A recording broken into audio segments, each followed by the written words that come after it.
Iran does work to pick a new supreme leader, well, Israel's defense minister has already said whoever is selected will be targeted for elimination. On Tuesday, an Israeli strike destroyed a building of the Assembly of Experts in the holy city of Qom. That's the clerical body tasked with appointing the next supreme leader.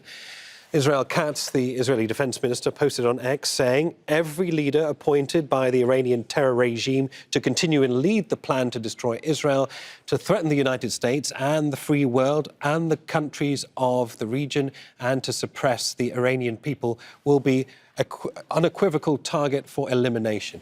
It does not matter what the name is or the place where he hides. Nida Ibrahim is live from Ramallah in the occupied West Bank.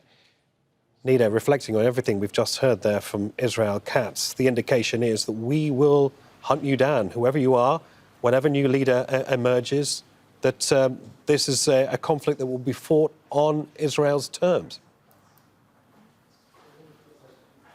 Indeed, and Israel has been saying that for a while, that they have managed to get the supreme leader wherever he's hiding. Although there are people in Iran who are posting skepticism on that, saying that the fact that the supreme leader was assassinated in his own house, in the heart of Tehran, refusing to run away or hide in a place, does not necessarily give Israel that strategic or that ability to boast about this as an operational success. Although I have to say that if you look at Israeli media and if you listen to Israeli analysts, they're treating this as a major success, not just in terms of an operational success as in killing the supreme leader, but also in the intelligence information that preceded that allowed the US and Israel to know when exactly the meeting is going to be held, which allowed them to target Ayatollah Ali Khamenei. So this is the mood that you are seeing in Israel, some sort of a pride and victory, and that they continue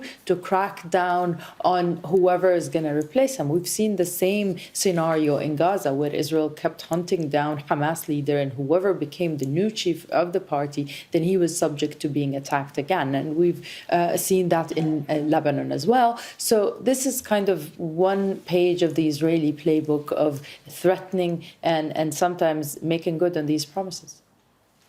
Nida, Prime Minister Netanyahu is calling the killing of the Supreme Leader Ali Khamenei and the strike on the Assembly of Experts the beginning of a new Middle East. I mean, does the Israeli public view this as a decisive victory?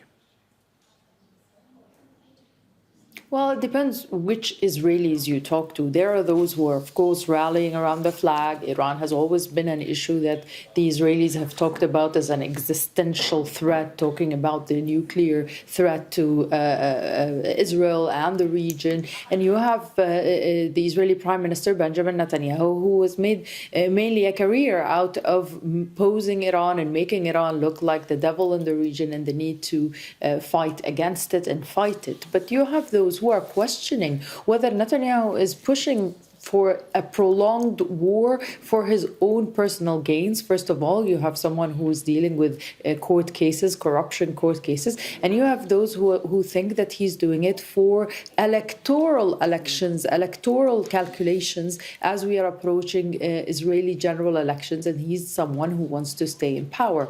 So you have those skeptics who are saying, yes, you managed to kill the supreme leader, but do you know where you're heading with the war next? Do you have any strategic idea of how you're going to deal with the war? And because at some point, Israelis are not going to handle a prolonged war. For example, just this night, we've seen them going into shelters time and time again. So he has to be very careful in his calculations to keep the population backing him, specifically now that he opened a new front with Lebanon, and that the Israeli commanders and Israeli officials in the Israeli army are talking about wanting to push deeper and deeper into Lebanon to create what they call a security buffer zone. But as we know, yes, Hezbollah is not very strong, but as we know, Hezbollah has the upper hand when it comes to the ground fighting, when it comes to the land. So that could also pose another threat in Netanyahu's popularity and support for the war altogether in Israel. OK, Nida, thanks for that. Nida Ibrahim in Ramallah.